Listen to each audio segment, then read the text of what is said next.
Senator, of course, there's an old saying that a week is a lifetime in politics.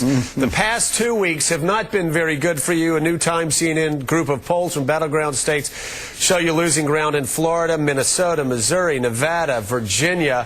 What's happened over the past 2 weeks? Why did we go from a month where you had all the momentum, the wind was at your back, your poll numbers were going up, to the past 2 weeks where you have been dropping in just about every poll? Well, first of all, Joe, you know very well that these are temporary things. The fact is that the focus was on the physical crisis we were facing. I understand that. And I understand there's going to be ups and downs in political campaigns. I'm happy with where I am. I'm happy with where we're going. We're the underdog. I love being the underdog, and we're going to be just fine starting tonight with Sarah Palin's performance. And I'm confident that as the polls bounce up and down, we're going to be up late on election night. Senator McCain, Jim Cramer here. One of the things that we've heard is that Warren Buffett came out on CNBC and said this bill, this mortgage bill, is going to be great for the taxpayer, and he wants in. He actually wants to invest.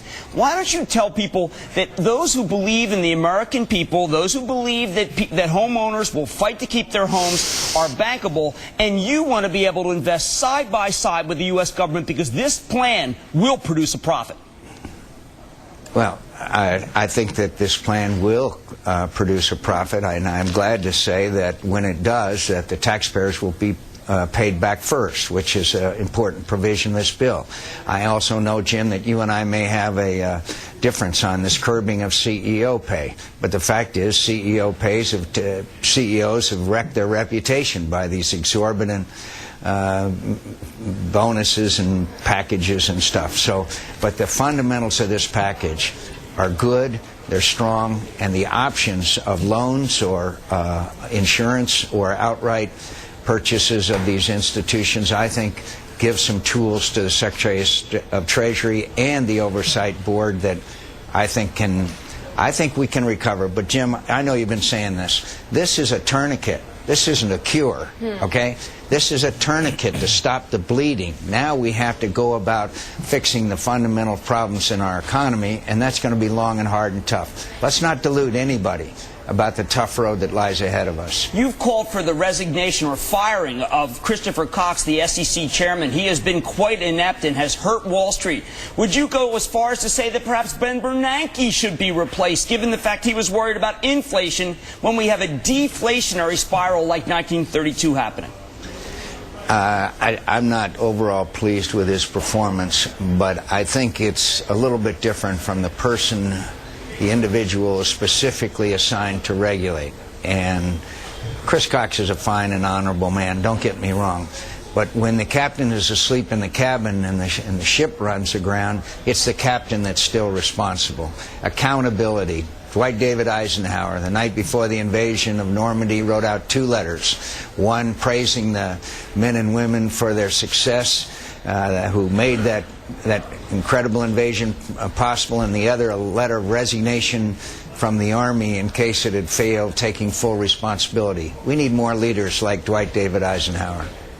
Senator McCain, I had a friend yesterday email me a 2003 New York Times article where the Bush administration and some leaders on Capitol Hill were expressing concern already about Fannie and Freddie. Said we needed to take more control of it.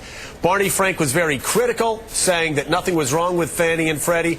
Other Democrats said that that was the wrong step to take. Let me ask you, where were you in 2003 when the White House and Treasury officials started warning? That's 5 years ago. Started warning about problems that were inside of Fannie and Freddie.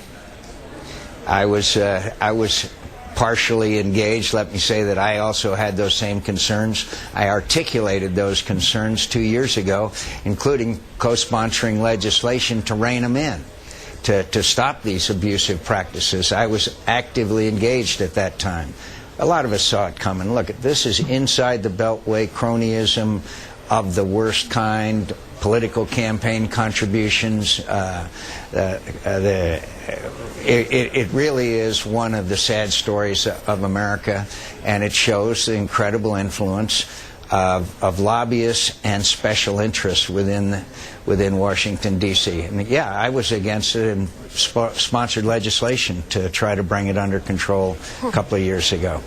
All right, and finally, Senator, you admitted this past week that you are a gambling man. My question is this. Can the Cubbies come back from a 1-0 deficit? Can the Angels come back from a 1-0 deficit? Who's going to make it to the World Series?